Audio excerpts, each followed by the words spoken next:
ইলিয়াস সাহেব রহমাতুল্লাহ আলাইহির হৃদয়ের ভিতরে উম্মতের ফিকির ছিল, ভালোবাসা ছিল। তিনি সারাদিন মানুষকে দাওয়াত দিতেন, রাত্রিবেলা কান্নাকাটি করতেন। হৃদয়ের ভিতরে এত ভালোবাসা ছিল উম্মতের, রাতে তিনি কান্নাকাটি করতেন, ঘুম আসতো না। ওনার বিবি জিজ্ঞেস করলেন, ওগো প্রাণীর স্বামী, আপনি কেন এত কান্নাকাটি করেন? হযরত মাওলানা ইলিয়াস সাহেব রহমাতুল্লাহ আলাইহি বলেন, আমি যেই জন্য কান্নাকাটি করি, এই কথা যদি তোমাকে বলি তাহলে তুমিও কান্নাকাটি করবা। প্রাণের স্বামী বলেন কি জন্য কান্নাকাটি করেন? হযরত মাওলানা ইলিয়াস সাহেব রহমাতুল্লাহ আলাইহি বলেন, এই যে মানুষগুলো দিনের পথে না আসার কারণে, নামাজ না পড়ার কারণে, দিনের উপর ওঠার না কারণে জাহান্নামের দিকে দৌড়ায় যাইতেছে, এদেরকে তো জাহান্নামের আগুনে পুড়ে সারকার করবে।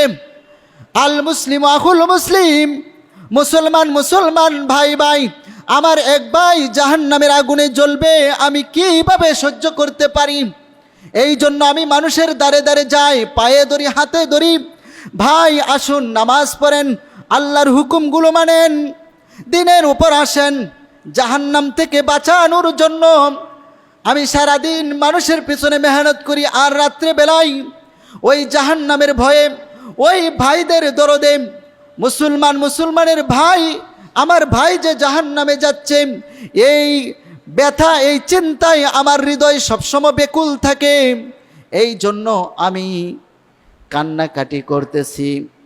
বিবি সাহেবা শোনার পরে তিনিও কান্না শুরু করে দিলেন, তিনিও নামাজ শুরু করে দিলেন, আমল শুরু করে দিলেন। যার সেই ইখলাসের কারণে, হৃদয়ে ব্যথা থাকার কারণে, উম্মতের ফিকির থাকার কারণে আজকে আল্লাহ সুবহানাহু ওয়া তাআলা এই দাওয়াত ও তাবলীগকে সারা বিশ্বের মধ্যে চমকিয়ে দিয়েছেন। ঠিক কিনা বলেন? সারা বিশ্বের মধ্যে দাওয়াত ও তাবলীগকে আল্লাহ তাআলা চমকিয়ে দিয়েছেন। দাওয়াত ও তাবলীগের মাধ্যমে হাজার হাজার লক্ষ লক্ষ মানুষ দিনের পথে আসতেছে। এমনকি যারা কাফের মুশরিক, প্রতিনিয়ত কাফের মুশরিকরা এই দাওয়াত ও তাবলীগের মেহনত দেখে, এই আদর্শ দেখে, নববী আদর্শ দেখে এরকম ইসলামের ছায়া তলে আসতেছে। সুবহানাল্লাহ। তো সবচেয়ে দুঃখের বিষয় হলো, ইলিয়াস সাহেব রহমাতুল্লাহ আলাইহির পরিবারের একজন লোক মাওলানা সাদ সাহেব, তার কিছু কোরআন এবং হাদিসের ভুল ব্যাখ্যা দেওয়ার কারণে এই দাওয়াত ও তাবলীগের বিশাল ক্ষতি হয়ে যাচ্ছে। বিশাল এরকম ক্ষতি হচ্ছে। এই ক্ষতি যেন না হয়, উলামায়ে কেরাম জিম্মাদারি নিয়েছেন এই ক্ষতি থেকে উম্মতকে হেফাজত করার জন্য। আপনাদেরকে আমি একটা কারগুজারি শোনাবো। এই কারগুজারি শুনে আপনারা বুঝতে পারবেন উলামায়ে কেরাম কতটুকু জিম্মাদারি আদায় করতেছেন। আমার পয়গম্বর বলেছেন, আলাইকুম বিমুজালাসাতিল উলামা।